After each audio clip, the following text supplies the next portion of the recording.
lire dans les Actes des Apôtres cet après-midi, dans Actes chapitre 2, et au verset 36.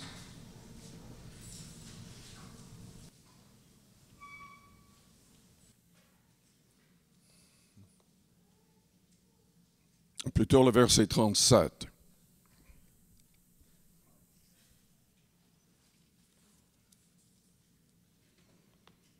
Je vous invite à vous lever pour la lecture de la parole.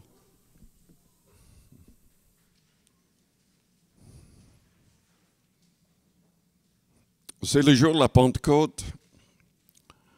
Les 120 personnes dans la chambre haute ont été remplies du Saint-Esprit et se mirent à parler en d'autres langues, selon que l'Esprit leur donnait de s'exprimer.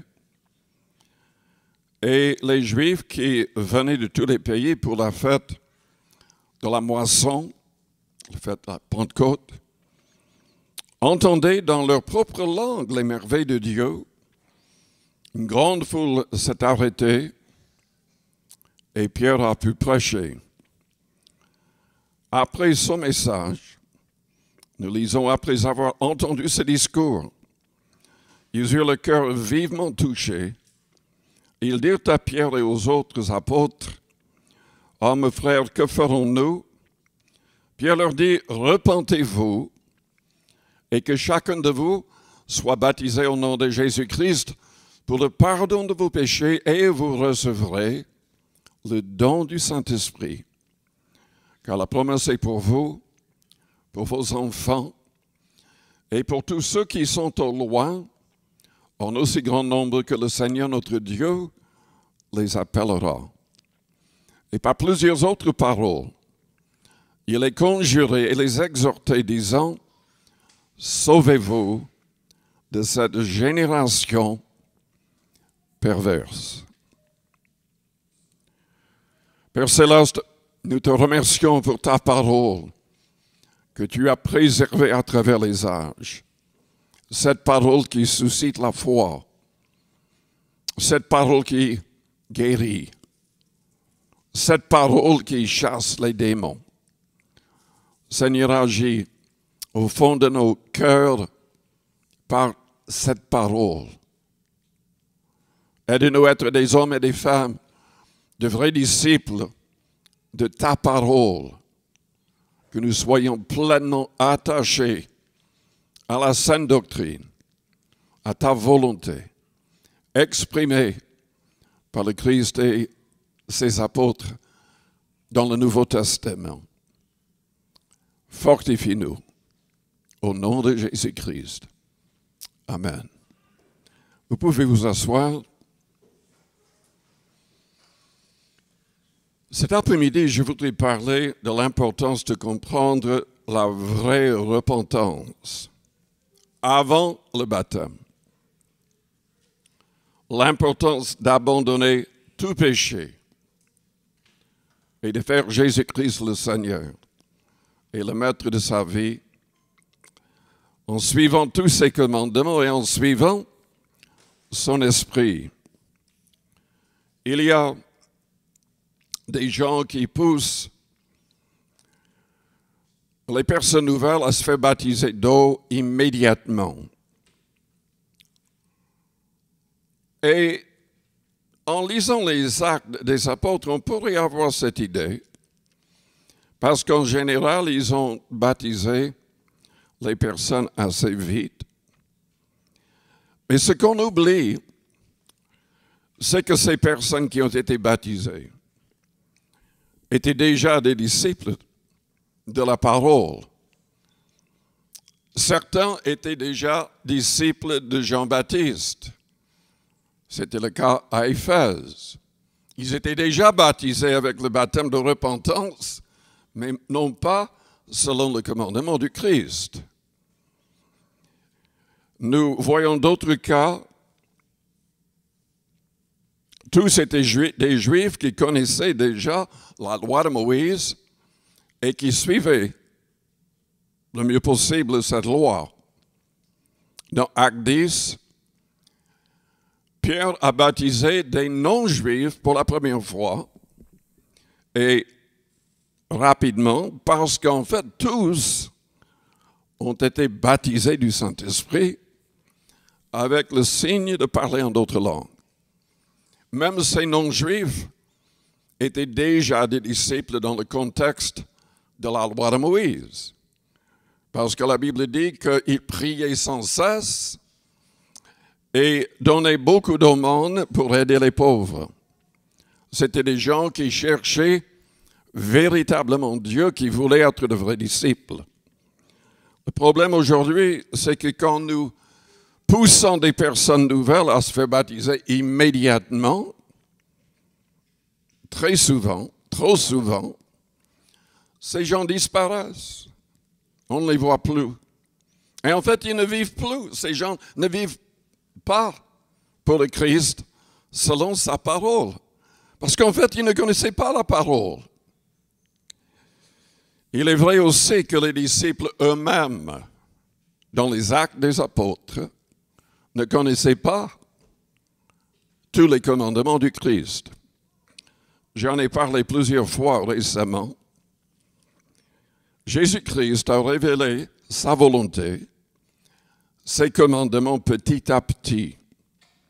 Nous n'avons pas tous les commandements du Christ, c'est-à-dire tous les commandements du Christ n'ont pas été donnés quand il était sur terre.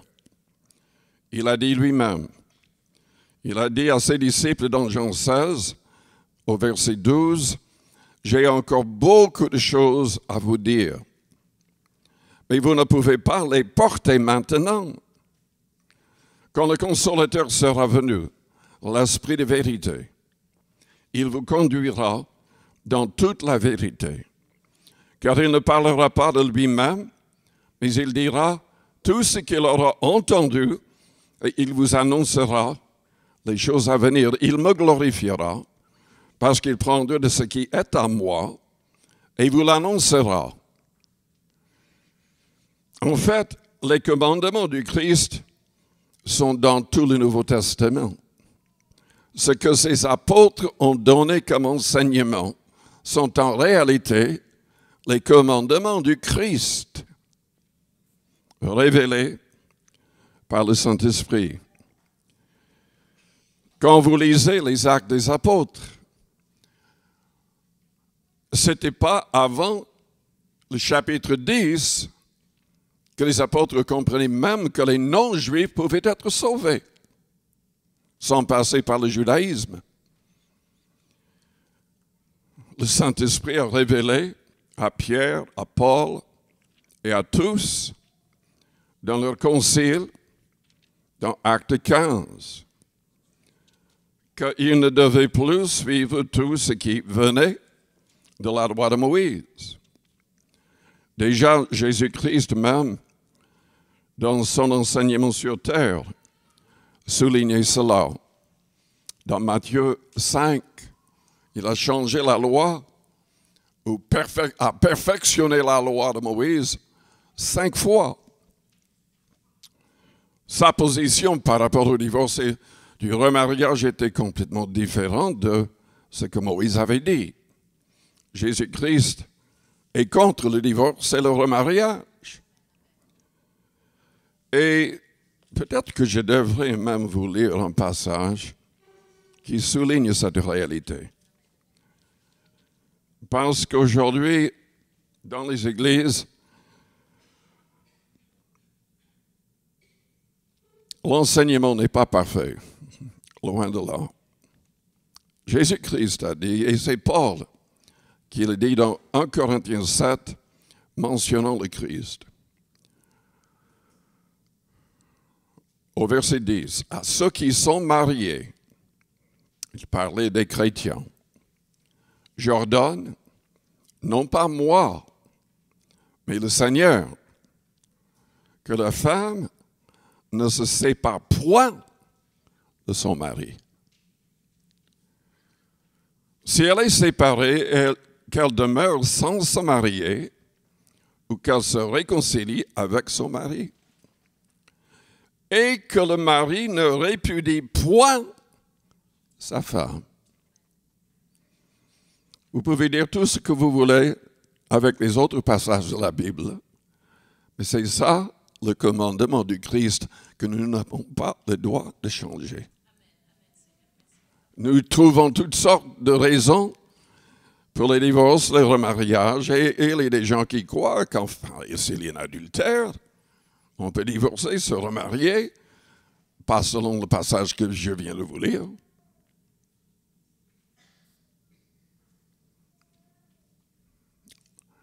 Jésus-Christ a enseigné le pardon, la réconciliation. Et Dieu avait déjà dit dans l'Ancien Testament qu'il est le divorce. Évidemment, on ne peut pas toujours éviter le divorce parce que ça dépend de l'autre. Mais on peut obéir à ce que je viens de lire. Il faudrait quand même que j'explique. Pour ceux qui restent avec l'idée qu'on peut divorcer, se remarier à cause de l'adultère ou d'infidélité. C'est mal traduit en français. Ça n'est pas le mot en grec et ne sera jamais le sens du mot en grec. Le mot en grec pour infidélité, adultère est machéo. La parole que Jésus a utilisée dans ce passage, dans Matthieu 19 et dans Matthieu 5, c'est pornéa. Et selon le professeur Lanné, professeur Baptiste, qui a écrit un livre intitulé The Divorce Myth, le mythe du divorce, quand ce mot-là, qui en général était utilisé pour l'immoralité avant qu'on soit marié, quand le mot est utilisé pour un mariage, c'est que le mariage n'est pas valable aux yeux de Dieu à cause d'inceste, à cause de personnes trop proches dans la famille. Dans ce cas-là, un tel mariage doit cesser d'exister parce qu'en fait, aux yeux de Dieu, ce n'est pas un vrai mariage. C'est ça la vérité de ce passage. Et ce n'est pas uniquement le docteur Lanné qui le dit, vous pouvez utiliser la Bible de Jérusalem. Ils ont un commentaire qui dit la même chose. Et c'est la raison pour laquelle l'Église catholique est dans tous les livres les plus anciens. Il n'y avait pas de divorce permis et pas de remariage permis. Peut-être que vous ne le saviez pas, mais et c'est peut-être pas le cas dans tous les pays, mais anciennement, si vous étiez dans l'Église catholique, marié devant Dieu, s'il y avait divorce et remariage, vous n'auriez plus le droit de prendre la Sainte Seine. Vous n'étiez pas empêché d'aller à l'église, mais vous ne pourriez pas prendre la Sainte Seine. Et c'est toujours le cas dans la plupart des endroits. Jésus-Christ ne veut pas de divorce et il ne veut pas de remariage. S'il est divorce, qu'on reste célibataire ou qu'on soit réconcilié avec la première personne.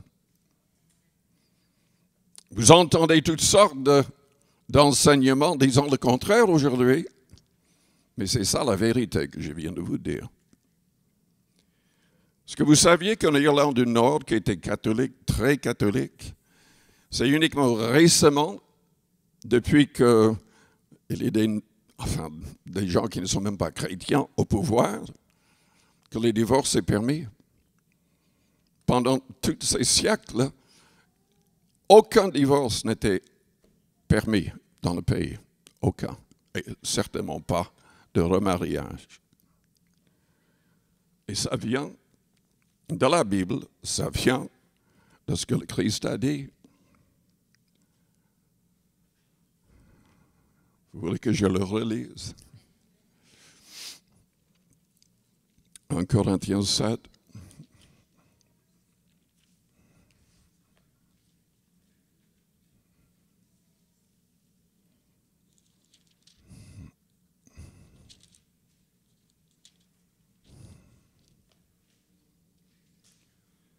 Au verset 10, à ceux qui sont mariés, j'ordonne, non pas moi, mais le Seigneur. C'est un ordre de la part de Jésus-Christ. Que la femme ne se sépare point de son mari. S'il a commis un adultère, peu importe ce qu'il a fait, selon le Christ, point de séparation. Si elle est séparée, parce que la personne, l'autre peut partir, qu'elle demeure sans se marier, ou qu'elle se réconcilie avec son mari, et que le mari ne répudie point sa femme, pour aucune raison. Aucune raison. Évidemment, il y a d'autres cas où il n'y avait pas de personnes chrétiennes, mais ça c'est autre chose. Lisons dans 1 Jean, chapitre 3.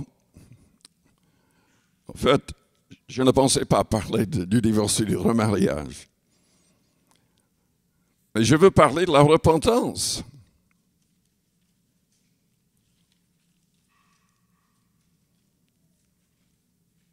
Et quand on se repent, on s'aligne toute sa vie avec les commandements du Christ.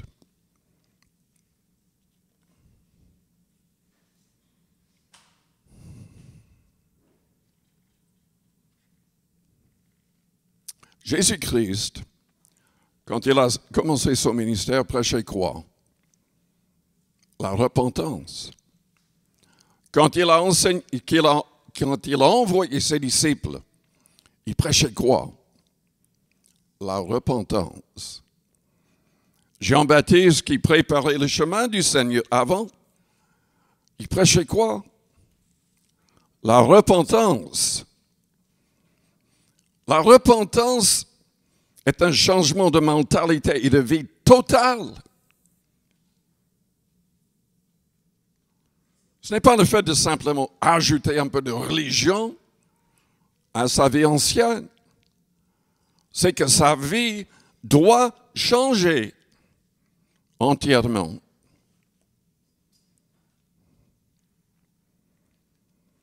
Il ne doit plus vivre pour lui-même, un vrai chrétien. Il doit vivre pour celui qui est mort et ressuscité pour lui.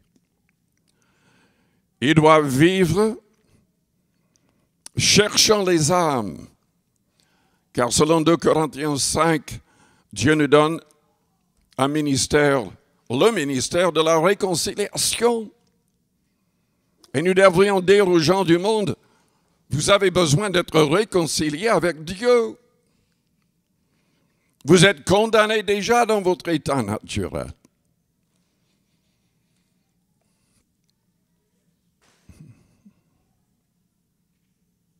La repentance doit être totale.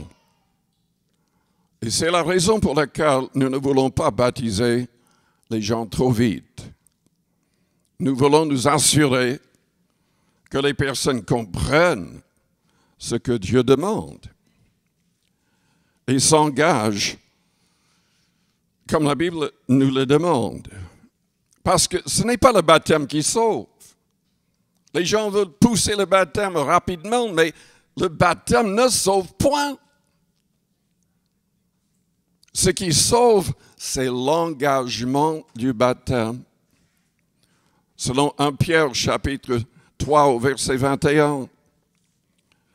C'est l'engagement de garder une bonne conscience. Et si vous êtes toujours dans le péché, si vous êtes toujours lié,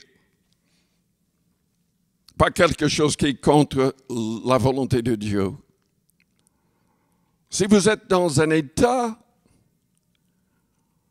où vous devez tout changer pour que Dieu vous accepte, vous ne pouvez pas vous faire baptiser. Vous n'avez pas une bonne conscience.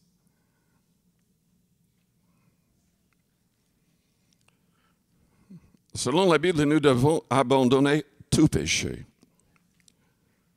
Jean l'a souligné dans 1 Jean 3, verset 5.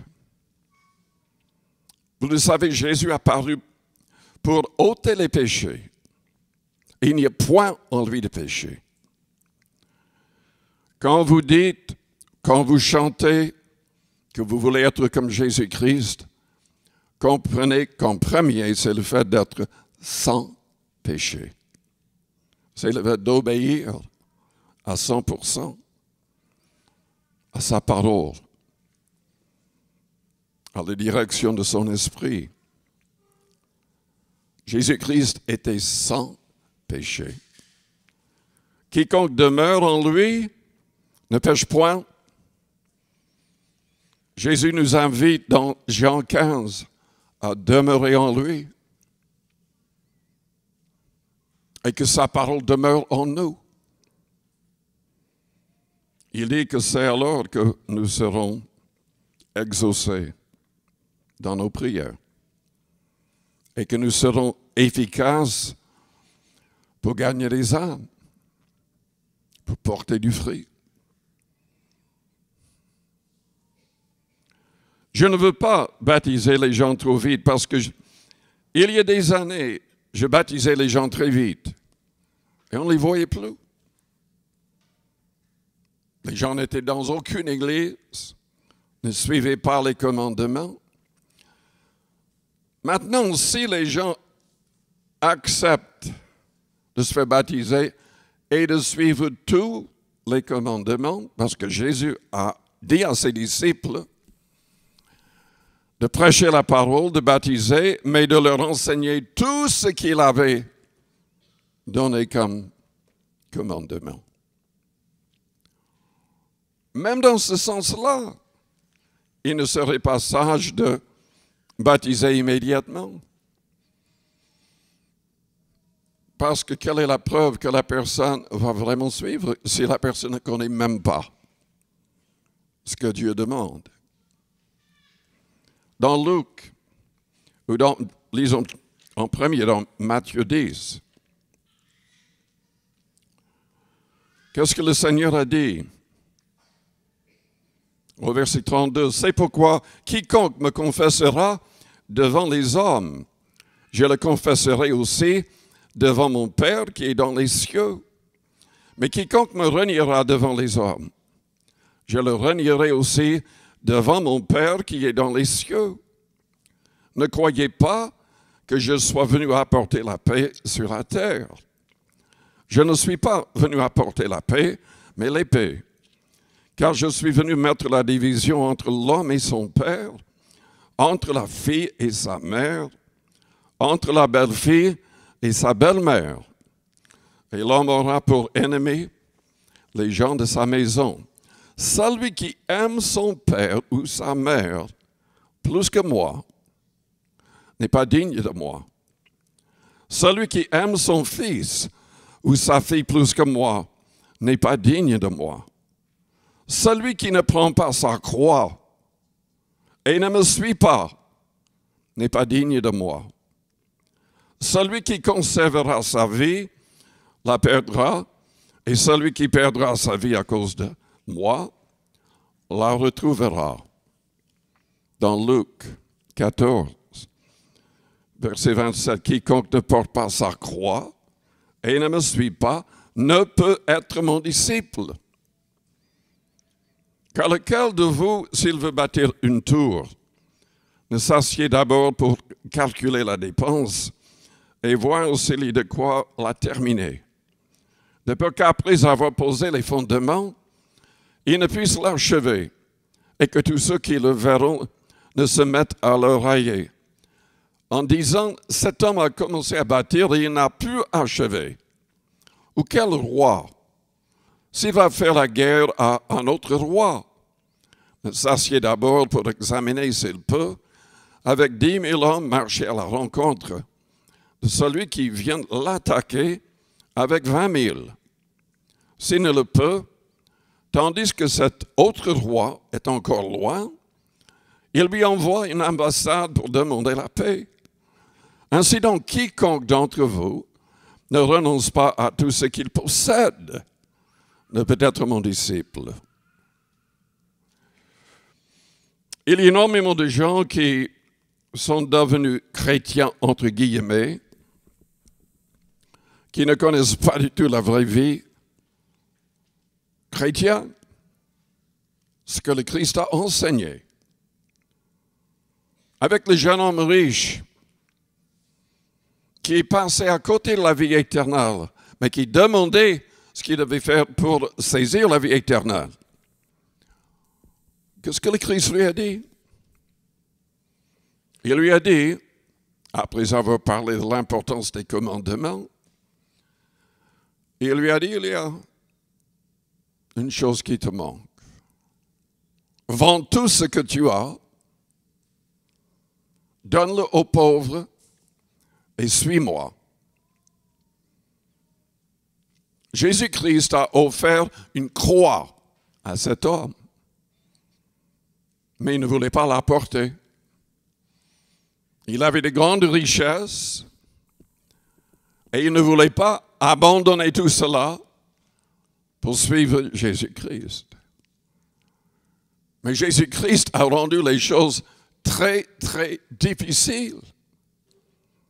Cet homme, je le répète, demandait ce qu'il devait faire pour avoir la vie éternelle.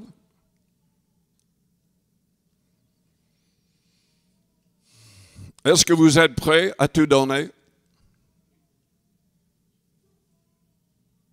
Je me rends compte sur l'Internet, il y a plein de gens qui ne sont même pas prêts à donner 10% de la dîme. Je rencontre d'autres qui ne veulent rien donner du tout. Jésus a dit, à ce jeune homme riche en tout cas, qu'il devait tout vendre. Le Seigneur ne demande pas cela à tout le monde, mais il dit quand même que si vous voulez avoir une grande récompense au ciel, c'est une manière de le faire, d'agir. Si on veut un trésor au ciel, de temps à autre, il faut tout donner.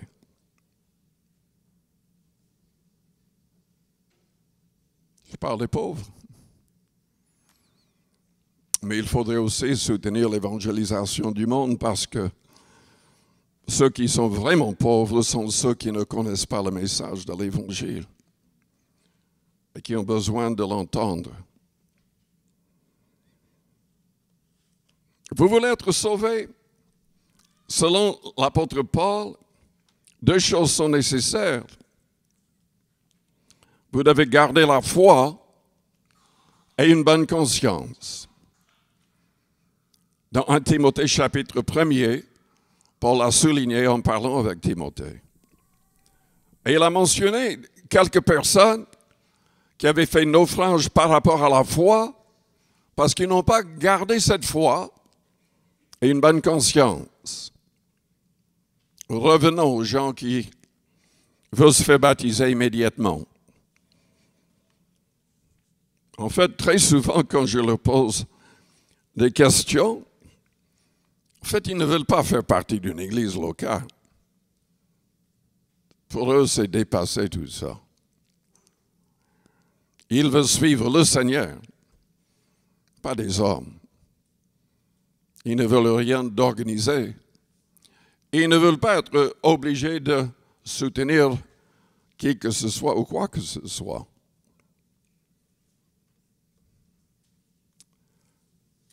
Selon Romains 10, verset 17, la foi vient de ce qu'on entend. Et ce qu'on entend vient de la parole du Christ. Si on n'écoute pas des messages de foi régulièrement, on ne peut pas garder la foi. Selon Hébreux 3 au verset 12, pour garder la foi, nous avons besoin d'être exhortés régulièrement, même tous les jours, par d'autres chrétiens. C'est important d'avoir des amis chrétiens qui sont de vrais disciples du Christ. Et chaque vrai chrétien a aussi la responsabilité d'exhorter les autres. Lisez Hébreux 3. Si on ne garde pas la foi, une pleine foi, on ne sera pas sauvé. C'est souligné aussi dans Hébreux 10, à partir du verset 24.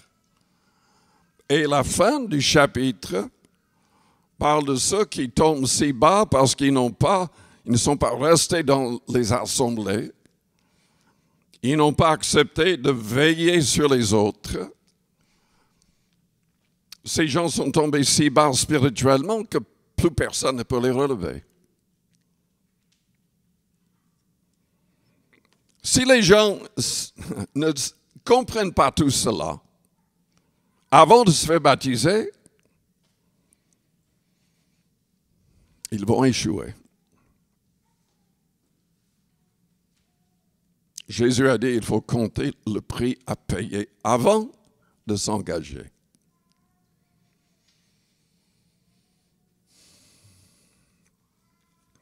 Le problème aujourd'hui aussi, c'est que plein de gens ont besoin du vrai message de l'Évangile, ont besoin du vrai baptême qui est par l'immersion totale. Mais la vaste majorité des gens aujourd'hui ont besoin d'être déprogrammés. Ils sont remplis de fausses doctrines. Ils ont leurs propres idées à l'égard de Dieu. Mais vous n'avez qu'à aller sur Facebook, sur l'Internet pour s'en rendre compte. Tout le monde a son idée. Mais ce n'est pas son idée qui compte, c'est ce que le Christ a dit qui compte. Et c'est ce livre, le Nouveau Testament, qui va juger tous les hommes. Jésus l'a dit. Le Seigneur a dit que Dieu lui avait confié tout jugement parce qu'il est le Fils de l'homme. Fils de Dieu, mais devenu, en se dépouillant, Fils de l'homme. Et c'est lui qui va juger, mais il a dit qu'il le ferait selon sa parole. Aujourd'hui, les gens ont besoin d'être déprogrammés, besoin d'être délivrés de toutes sortes de mensonges théologiques. Je vous ai parlé l'autre soir de la fausse doctrine du purgatoire. La raison pour laquelle il y a si peu de vraie repentance dans l'Église catholique et même dans d'autres églises, quand les gens croient aux fausses doctrines comme la fausse doctrine du purgatoire. Pour quelle raison est-ce qu'on doit se repentir? Avant de mourir, parce que si le purgatoire existe, on sera purifié en passant par le feu. Quand en fait la Bible dit clairement que c'est la parole qui doit nous purifier avant la mort, que l'Esprit de Christ doit venir en nous et purifier nos cœurs et nos vies avant la mort. Et surtout, en Jean, chapitre 1er, verset 7, ou 5 à 7, souligne le fait que ce sont ceux qui marchent véritablement en communion avec le Seigneur dans la lumière, selon sa parole, qui seront purifiés de tout péché par le sang de Jésus-Christ. Si les gens ne comprennent pas ces choses, le baptême ne vaut rien. Le baptême ne vaut rien du tout si on ne garde pas la foi et une bonne conscience.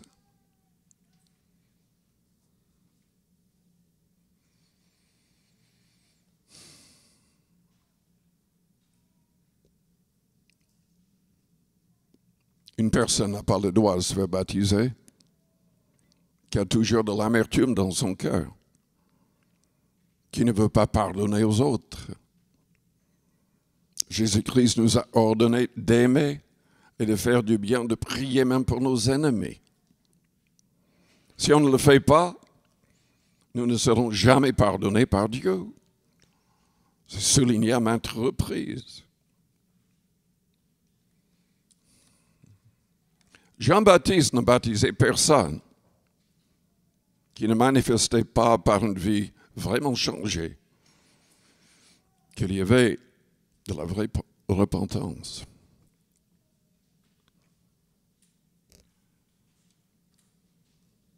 Et c'est important de recevoir véritablement l'Esprit Saint. Ce matin, j'ai parlé de l'expérience de la Pentecôte avec le signe de parler en langue. Le Saint-Esprit vient déjà, même avant cela. Mais Dieu veut, le Seigneur veut que tous les croyants reçoivent pleinement le Saint-Esprit et qu'il y ait aussi le parler en langue. Et d'autres dons manifestés dans leur vie. C'est le Saint-Esprit qui nous aide à réussir.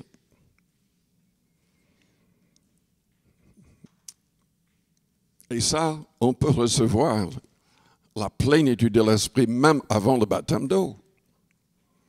C'était le cas dans Acte 10.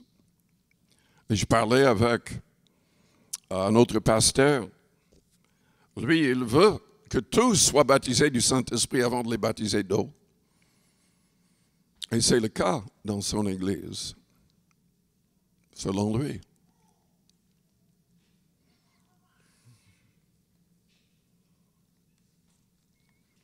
C'est important de savoir avant de se faire baptiser d'eau qu'on peut faire naufrage par rapport à la foi.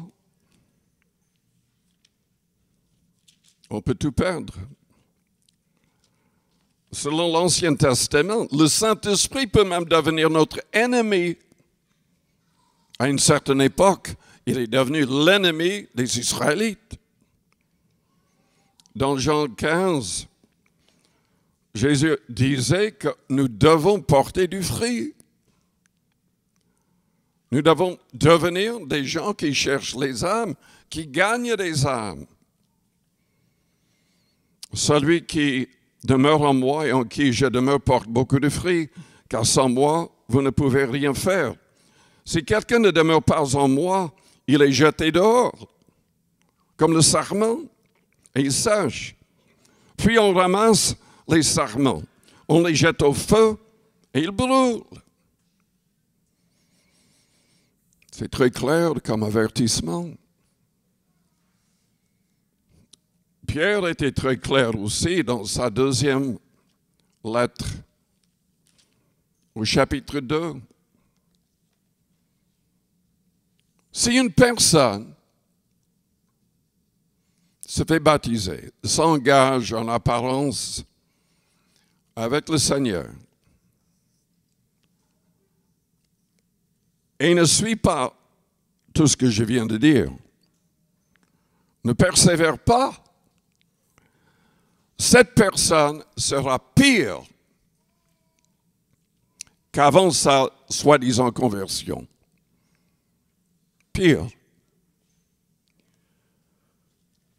Pierre a dit dans 2 Pierre, chapitre 2, verset 20, en effet, c'est après s'être retiré des souillures du monde, je devrais lire peut-être le verset avant, parce qu'en fait, Pierre condamnait de faux prédicateurs de l'époque. Paul aussi condamnait de faux apôtres. De ces gens, Pierre a dit, ils leur promettent la liberté quand ils sont eux-mêmes esclaves de la corruption. Car chacun est esclave de ce qui a triomphé de lui.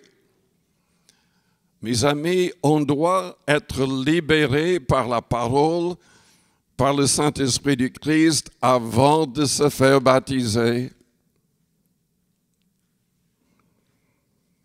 Est-ce que vous comprenez ce que j'ai dit tout à l'heure? Les commandements de Christ ont été révélés progressivement.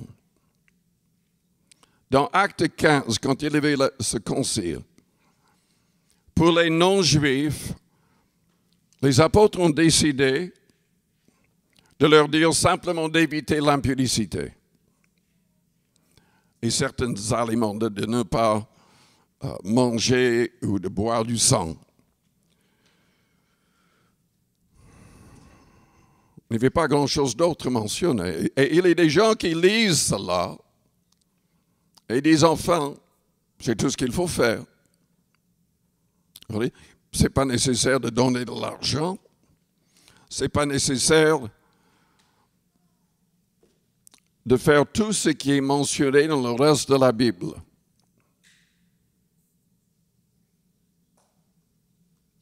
Mais dans le reste de la Bible, nous trouvons les commandements du Christ que les apôtres eux-mêmes ne comprenaient pas à cette date-là.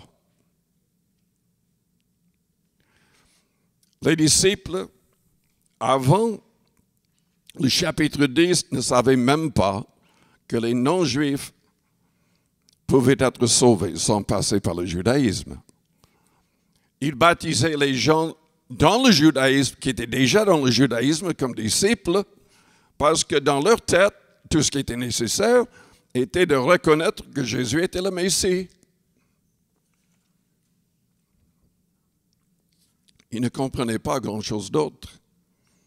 Le Saint-Esprit a révélé petit à petit toutes les autres choses. Mais après, il y avait Galates avec toute une liste de choses. Les œuvres de la chair que nous devons éviter. Si on ne les évite pas, on ne peut pas hériter du royaume. En fait, tout le reste de la Bible nous donne les commandements du Christ.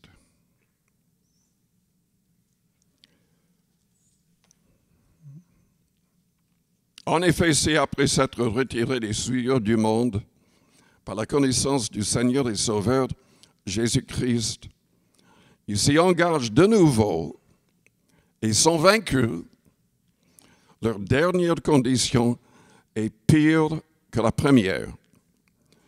Car mieux valait pour eux n'avoir pas connu la voie de la justice que de se détourner après l'avoir connue du saint commandement qui leur avait été donné. Il leur est arrivé ce que dit un proverbe vrai, le chien est retourné à ce qu'il avait vomi, et la truie lavée s'est vautrée dans le bourbier. Lisons un dernier passage dans Matthieu 10.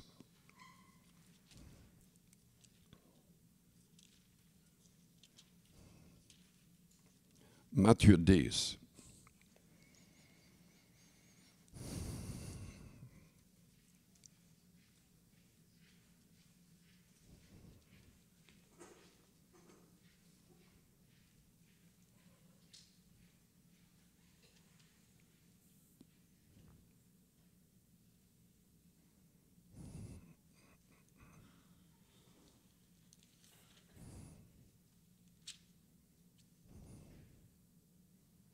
Excusez-moi, c'est Matthieu 12, verset 43. Lorsque l'esprit impur est sorti d'un homme, il va par des lieux arides cherchant du repos, il n'en trouve point. La Bible semble indiquer que toutes les personnes non converties sont influencées par un mauvais esprit. Certaines personnes, parce qu'ils ont touché à toutes sortes de choses interdites, dans l'occultisme et tout le reste, peuvent se trouver habitées par un grand nombre de démons. Dans certains cas, le simple fait d'être dans une réunion chrétienne, au lieu de la musique oint par le Saint-Esprit, peut chasser les démons. Dans d'autres cas, selon le Christ, il faut carrément prier, jeûner pour chasser certains esprits mauvais qui sont plus forts. Et la Bible semble indiquer que tout homme, quand il se tourne vers le Christ, est délivré d'un esprit mauvais, au moins un. Mais voilà ce qui peut se passer. Lorsque l'esprit impur est sorti d'un homme, il va par des lieux arides cherchant du repos, il n'en trouve point. Alors il dit, je retournerai dans ma maison d'où je suis sorti. Et quand il arrive, il la trouve vide, balayée et ornée. Il s'en va et il prend avec lui 7 autres esprits, plus méchants que lui. Ils entrent dans la maison, s'y établissent, et la dernière condition de cet homme est pire que la première.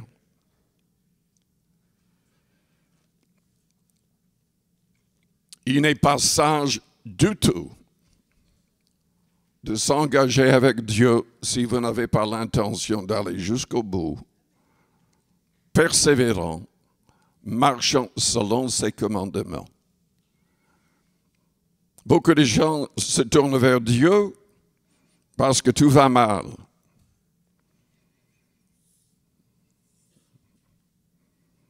Parfois, Dieu les aide. Mais ces gens ne changent pas vraiment de vie à fond.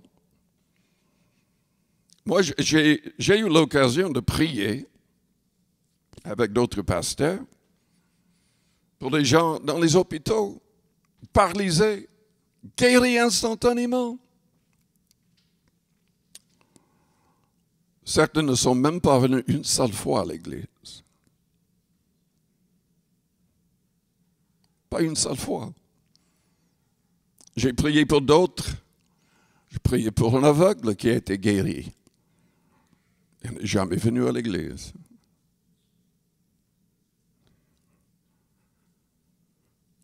Si on ne persévère pas, si on ne devient pas de vrais disciples de Christ, on deviendra pire. Satan veut damner les âmes.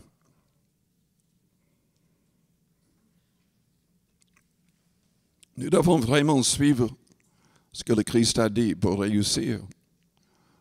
Et le Christ a dit, celui qui persévérera jusqu'à la fin sera sauvé.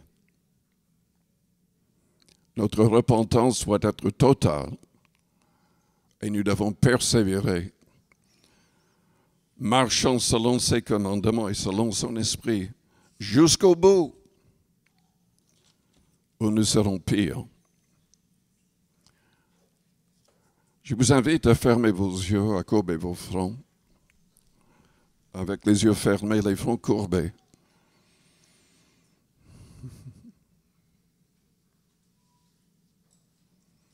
Peut-être que vous vous rendez compte que votre vie n'est pas vraiment en règle.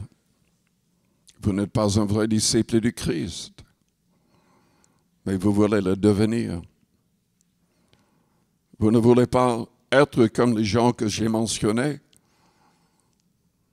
qui sont devenus pires. Vous voulez persévérer pour sauver votre âme. Si c'est le cas, pendant que les yeux restent fermés, faites-moi signe. En élevant votre main juste pour un instant, je la verrai. Je voudrais prier pour vous.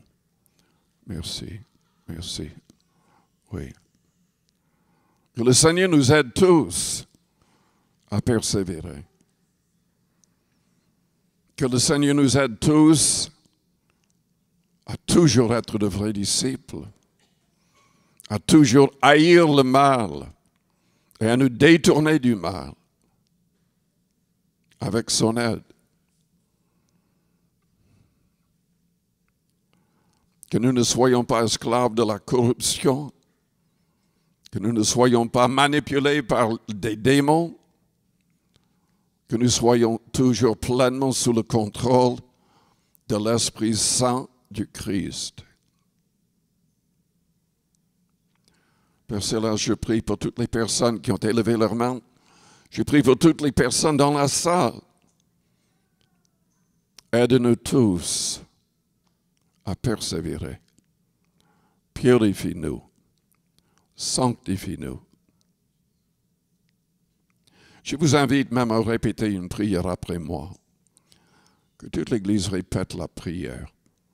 Avec foi, avec votre cœur. Pensez très fort à Dieu, très fort au Seigneur Jésus-Christ.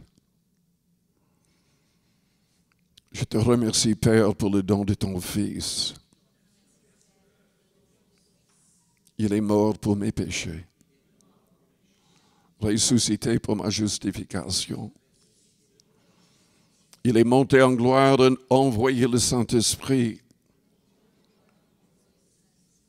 Pardonne-moi, Père, tout péché. Change mes pensées, mes paroles, ma vie entièrement.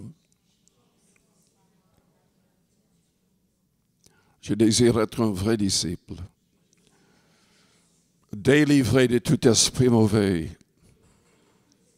sous le contrôle de ton Esprit Saint.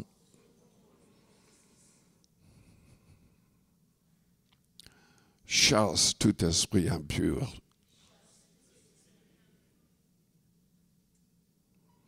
Rends-moi sensible, car je désire suivre ton esprit.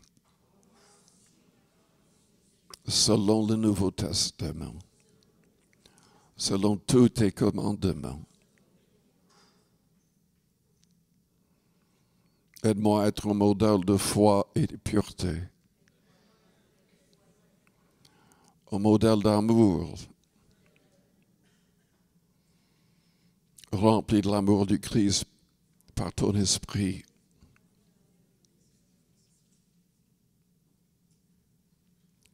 Je renonce à tout et à tous. Je renonce à ma propre vie.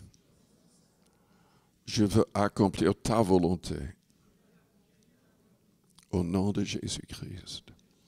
Maintenant, priez à votre manière pendant quelques minutes.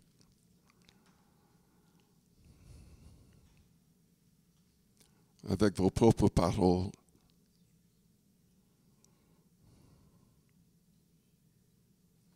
S'il y a du péché dans votre cœur, dans votre vie, demandez au Seigneur de vous délivrer.